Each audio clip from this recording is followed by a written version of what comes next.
Hello दोस्तों, नमस्कार। स्वागत है आपका आरडब्ल्यू परिवार पर। उम्मीद करता हूं आप सभी लोग बहुत मस्त होंगे, स्वस्थ होंगे, बेहतर होंगे और अपनी अपनी तैयारियों में व्यस्त होंगे। डीआरडीओ यानी defence research and development organisation में अगर आपका भी मन है कि रक्षा अनुसंधान विभाग में मेरे को काम करना है ना, तो आपके लिए एक बहुत अच्छी अपॉर्चुनिटी आई है अप्रेंटिस वैकेंसी के तौर पर। ये 1 साल का अप्रेंटिस वैकेंसी रहेगा। अगर आपके पास आईटीआई है, अगर आपने डिप्लोमा किया हुआ है और अगर आपने डिग्री यानी बीटेक किया हुआ है तो आप इस वैकेंसी के लिए अप्लाई कर सकते हैं। कितनी नंबर ऑफ वैकेंसी है और क्या जो है वो सिलेक्शन प्रोसेस है, इसके बारे में हम बात करेंगे। सबसे पहले बात करें तो ये अप्रेंटिस वैकेंसी है, यानी इसका जो ड्यूरेशन रहता है वो 1 साल का रहता है और इस 1 साल के ड्यूरेशन के दौरान आपको स्टाइपेंड मिलता है मंथली। यस ना। 1 साल कंप्लीट होने के बाद में यहां ऐसा नहीं है कि आपको परमानेंटली सर उस जॉब पर रख लिया जाएगा, ये नहीं है। ये आपके पास एक अप्रेंटिस वैकेंसी है तो 1 साल के लिए आपके लिए वैलिड होती है, ठीक है ना। कितनी नंबर ऑफ वैकेंसी है, कौन कौन से आईटीआई ट्रेड के बच्चे जो हैं वो इसके लिए एलिजिबल हैं, डिप्लोमा और बीटेक के कौन से ब्रांच के बच्चे इसमें एलिजिबल हैं, बात करते हैं इसके बारे में। सो अगर हम बात कर लें दोस्त, देखो यहां आपके पास जो है वो अप्रेंटिस 2025-26 ईयर के लिए यहां मांगे गए हैं। अप्रेंटिस आवेदन जो है वो मांगे गए हैं बच्चों से। और अगर हम बात कर लें ग्रेजुएट अप्रेंटिस के लिए यानी बी और बीटेक वाले बच्चों के लिए, तो अगर आपकी ब्रांच इलेक्ट्रॉनिक्स इंजीनियरिंग है, triple E electrical and electronics engineering है, सीएससी है, मैकेनिकल है और केमिकल है, और आपके लिए 40 नंबर ऑफ वैकेंसी यहां पर देखने को मिलेगी।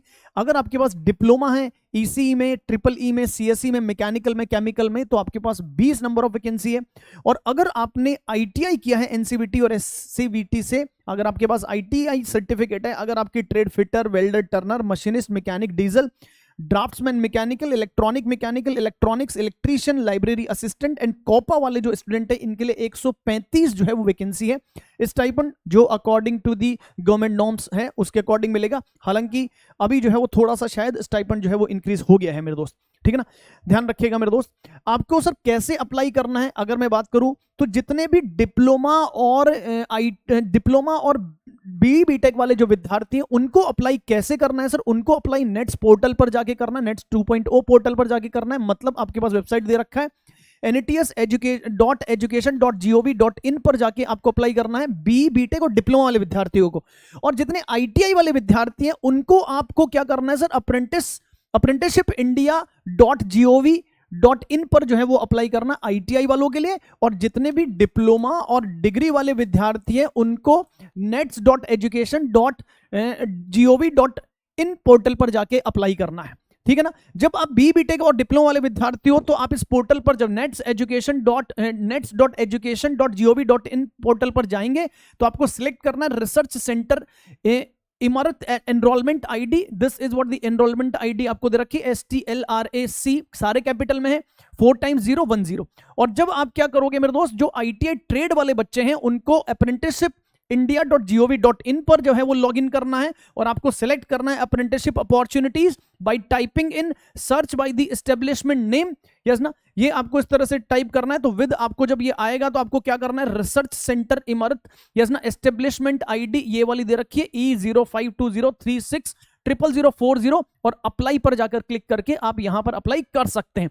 Candidate should not be less than, आपकी उम्र जो है वो 18 साल से कम नहीं होनी चाहिए 1 सितंबर पे, यस ना, ये आपको दे रखी है। रेगुलर कैंडिडेट हुए कंप्लीटेड, अगर आपके पास जो ग्रेजुएशन है, जो डिप्लोमा है, जो आईटीआई है वो आपने 2021, 22, 23, 24 या 25 में करी हुई है और आपकी परसेंटेज जो है इसमें आईटीआई, डिप्लोमा और डिग्री में वो 70% जो है वो होनी चाहिए सर, 70% या उससे अधिक जो है वो आपके पास होनी चाहिए, तभी आप इसमें अप्लाई कर सकते हो। जिसका परसेंटेज 70% से कम है तो आप एलिजिबल नहीं रहेंगे इसमें, ठीक है दोस्त, याद रखिएगा। तो ये आप जो है वो क्या कर सकते हो सर, इसके लिए अप्लाई कर सकते हो अगर इस क्राइटेरिया में आप फिट बैठते हो मेरे दोस्त, अगर इस क्राइटेरिया में फिट बैठते हो सर, ठीक है ना। सर इसका जो डेट है वो यही है कि आपके पास ये जो एम्प्लॉयमेंट न्यूज़ है इसी में जो है वो उस जब पब्लिश हुआ है तो उसके 30 दिन तक आप जो है वो क्या कर सकते हो, इसको फॉर्म को फिल कर सकते हो। सिलेक्शन प्रोसीजर जो है वो इन्होंने यही बोला है कि सिलेक्शन जो है वो आपके पास एकेडमिक मेरिट के आधार पर जो है वो आपके जितने एकेडमिक्स में परसेंटेज मार्क्स है उसके आधार पर जो है वो सिलेक्शन होगा, यस ना। तो academic merit interview as required, अगर रिक्वायर्ड होगा तो इंटरव्यू लेंगे, अदरवाइज जो है वो क्या होगा मेरे दोस्त, जितने नंबर ऑफ एप्लीकेशन इन्होंने रिसीव करें उसके आधार पर जो है वो यहाँ पर एकेडमिक मेरिट लिस्ट बनाएंगे और उसके आधार पर जो है ये डॉक्यूमेंट वेरिफिकेशन करेंगे और फिर आपका सिलेक्शन जो है वो यहाँ पर हो जाएगा। ओरिजिनल और सेल्फ अटेस्टेड कॉपी के ये डॉक्यूमेंट्स आपको चाहिए होंगे, यस ना, डॉक्यूमेंट्स टू बी कैरिड, ये आपके पास एप्लीकेशन, ये सारे डॉक्यूमेंट्स आपके पास होने चाहिए। Signed print out of the application, ATS NAPS profile print out, 10वीं की मार्कशीट, बीटेक की marksheet, degree provisional certificate, diploma ITI certificate, caste certificate, PWD certificate अगर एप्लीकेबल है तो, ठीक है ना, फोटो आईडी, ये सारी चीजें जो है वो आपको चाहिए होंगी। ठीक है दोस्त, I hope you all people are getting the things. ये सारे जो है वो डॉक्यूमेंट्स आपको चाहिए। आपका बैंक जो है, बैंक आपके पास है, बैंक अकाउंट जो है उसकी एक वैलिड पासबुक होनी चाहिए और वो आधार से जो है वो क्या होना चाहिए सर, लिंक होना चाहिए। तो ये सारी चीजें जो है इन्होंने बोली है सर, ठीक है ना। जितने भी सिलेक्टेड कैंडिडेट्स हैं उनको एक फिर लास्ट में क्या करना पड़ेगा, उनको जो है ध्यान रखिएगा एक चीज और बहुत बढ़िया इंपॉर्टेंट पॉइंट में मेंशन कर देता हूं, यहां पर बहुत इंपॉर्टेंट पॉइंट है कि candidate selected for the training will not be allowed to withdraw from the training except for the reason which are beyond their control. अगर ऐसा कोई जो है वो रीजन हो जाए जो आपके कंट्रोल में ही नहीं है कि सर अब तो कुछ नहीं हो सकता, उस रीजन के अलावा आप अपना एप्लीकेशन विड्रॉ नहीं कर सकते। आपको 1 साल काम करना ही पड़ेगा वहां पर अगर आपका सिलेक्शन हो जाता है तो, ठीक है दोस्त, ध्यान रखिएगा, ठीक है ना। आपको पूरा 1 साल का अप्रेंटिसशिप सर्टिफिकेट ट्रेनिंग करना ही पड़ेगा। सिलेक्टेड जितने भी स्टूडेंट्स हैं उनका पुलिस वेरिफिकेशन जो है वो होगा, ठीक है ना, आपके परमानेंट एड्रेस पे, यस ना, और जो भी आपका लास्ट एड्रेस रहेगा वहां पर आपको क्या करना पड़ेगा मेरे दोस्त, ये पुलिस वेरिफिकेशन जो है वो दिखाना पड़ेगा, होगा आपका। बस यही जो है वो सारे पॉइंट्स थे, यही जो है वो सारे पॉइंट्स थे, इंपॉर्टेंट पॉइंट्स थे, वो सारे इंपॉर्टेंट पॉइंट्स जो है वो मैंने आपको मेंशन कर दिए, ठीक है ना। सो दिस इज व्हाट, क्या सर, हायर क्वालिफिकेशन वाले बच्चे जो है इसके लिए एलिजिबल नहीं होंगे, ठीक है ना। और बस this is all the information. तो अगर आपकी आईटीआई डिप्लोमा या फिर डिग्री में 70% या इससे अधिक जो है वो मार्क्स हैं तो आप इस अप्रेंटिस वैकेंसी के लिए अप्लाई कर सकते हैं दोस्तों। इस वीडियो में इतना ही, धन्यवाद, thank you so much, good luck, नमस्कार, जय हिंद।